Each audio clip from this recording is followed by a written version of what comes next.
Բարև Գորիս ջան։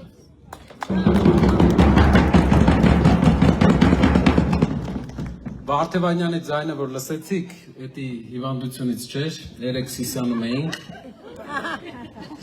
Ես տենց փեսա չեմ տեսել։ Մի պար, մի ուրախություն։ Մենք էլ ենք փեսա, հեսա մեղր ենք գնալու, բայց տենց բաներ չեն կանելու։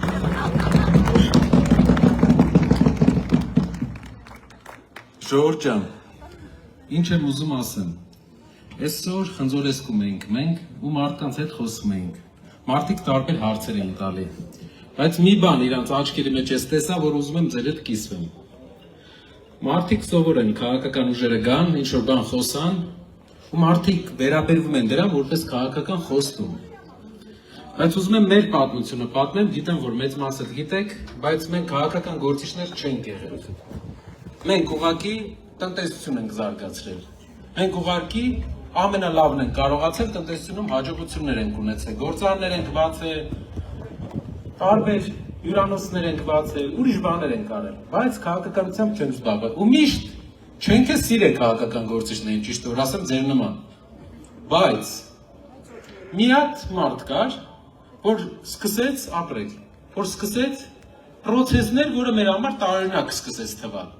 Առաջինը անցած տարվա ցեղասպանության օրերի ժամանակ մենք սկսեցինք լսել, որ այս մարդը խոսք է տվել մեր հարևան երկրին, որ ցեղասպանության թեման ուզում է մոռանա։ Մի քիչ կասկածով վերաբերվեցինք, բայց լսեցինք։ Եկավ մյուս լուրը։ Հայոց Հայրապետի մեր կաթողիկոսի դեմ սկսեց խոսույթ, որը մենք փողոցում իրար հետ տենց չեն խոսում։ Երկու տղա 18 տարեկան իրար հետ կարող է տենց չխոսան։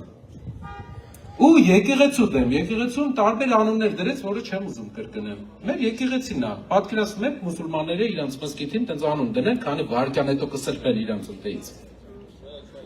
Հետո մի հատ ունիկալ տարօրինակ բան, ասեմ ձեզ։ Ուրեմն մի հատ մարդ է ելնում, ում այսօրվա ազգային ժողովի նախագահը հայտարարում է որպես Հայաստանի անվտանգության երաշխավոր։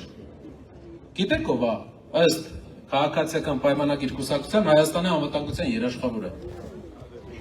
Ադրբեջանում իր նախագահ։ Ուրեմն երաշխավորի խոսքերն եմ կարդում, Գորիսեցիներ ջան։ Ոչ ես եմ գրել, ոչ ուրիշ, այս մարդն է ասել։ Ասել է 2 ամիս առաջ։ Իրանց գիտնականներին բոլորին հավաքել է եւ խոսացել է։ Ասում է, ես արդեն որոշ ժամանակ առաջ ասել եմ, մենք պետք է վերադառնանք մեր պատմական հողեր, ոչ թե տանկերով, այլ ավտոմեքենաներով, եւ դա իրականացնելու համար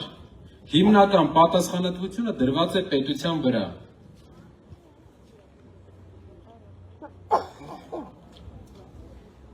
Իրանք պետք է վերադառնան իրանց պատմական հողեր, որն է իրանց պատմական հողը։ Ալթայից ձիու վրա հելը եկել են։ Գնում ենք այն կողմ, ասում են Արևմտյան Հայաստանը ձերը չի, մեր ԿՊՆ-ն էլ է ասում Հայաստանի։ Գալիս ենք այս կողմ, ասում են Արցախը ձերը չի։ Գալիս ենք Հայաստան, Գորիսի անունը գնում են Գորուս, ասում են էս էլ է մերը։ Լավ, բա մենք կարող է ինչքան հետ գնացինք, այդքան ախորժակներ բացվեց։ Տեղ չկա էլ տեղ չկա, ուզում են գան, ես չեմ ասում, այս մարդն ասում, ինչ ասել է, արել է, ինչ ուզել է տվել ենք։ Ինչն է մեր առաջարկը։ Այս մարդը ամենակարող մարդ չի։ Մի հատ էլ մարդ, այո։ Այս մարդը ամենակարող մարդ չի, Ադրբեջանը աշխարհի 80-րդ երկիրն է ազորությամբ։ Նենց չի, նենց ուժեղ երկիր է։ Ռեալ ասեմ, մեր համար մի անգամ հաղթել է, հեծել է մի մարդու։ Պետքա փոխենք։ Պետքա երկրում իրավիճակ փոխենք։ Աշխարհի 80-րդ երկիրը պետքա մեզ հաթաթա չտա, այս են դարն է չի, որ կարողանա ինչ որ ձև սենց գան ասեն էսի արևմտյան Ադրբեջանա վсё։ Էս է դարը չի։ Աշխարհում գերտերություններ կան, տերություններ կան մեր տարածաշրջանում։ Մենք հարևան Իրան ունենք, որ երաշխավորություն է տալի։ Ուրիշ երկրներ, բոլոր երկրները տարածաշրջանում ձեռ է տալի Հայաստանի լինելը։ Լավ դուք կրվել եք։ Կարա գնաք, թողեք հայ ազգը իր մեջ որոշի, նենց մարդ բերին, ով որ կարա այս պարտությունից հելնի։ Հասկացանք մի անգամ կրվել եք, քո պարտությունը։ Մեր վրա ամեն անգամ խի ես որպես կոմպլեքս բարդում։ Կարապետյան այս պրոցեսի մեջ Ժորժ ջան, եթե ուրիշ քաղաքական գործիչ լիներ Հայաստանում ուժեղ, կարող է կյանքում չմտներել, բայց ինքն է մտել, որովհետև չի հավանել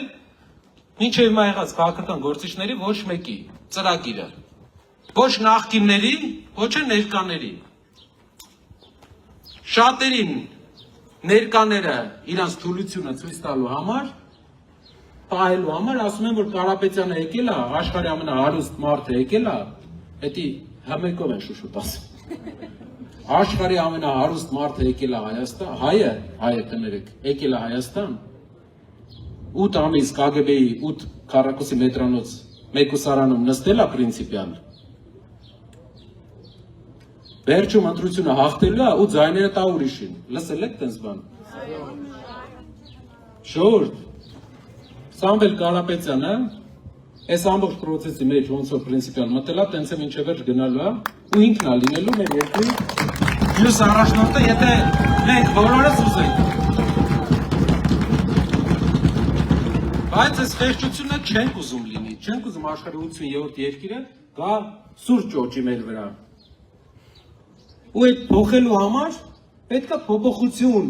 լինի երկրում, ու այդ փոփոխությունը միակ ըստ բոլոր հարցումների, ըստ մարդկանց կանխատեսումների պետք է լինի ոչ նախկին, ոչ ներկա, այլ ապագա։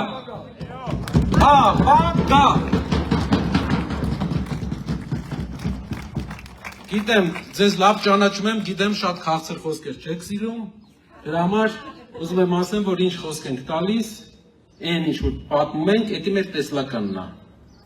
Այն ինչին, որ մենք հավատում ենք, անելու ենք էդի, որովհետև մեր խոսքը գետին գցելու դեռ փորձ չենք ունեցել։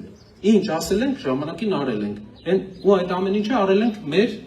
գրպանից, մեր հնարավորությունից։ Հիմա էլ ստիպված մտել ենք մի պրոցեսի մեջ, որ անենք ուրիշ գործեր։ Մեծ գործեր, հայրենանվեր գործեր, բայց դժվար, որը մենակ չեն կարող անենք։ Ու ինչպես Սամվել Կարապետյանը 3 օր առաջ իր տան բակում ասել, Իրան մենակ չթողեք ժողովուրդ, իրար հետ։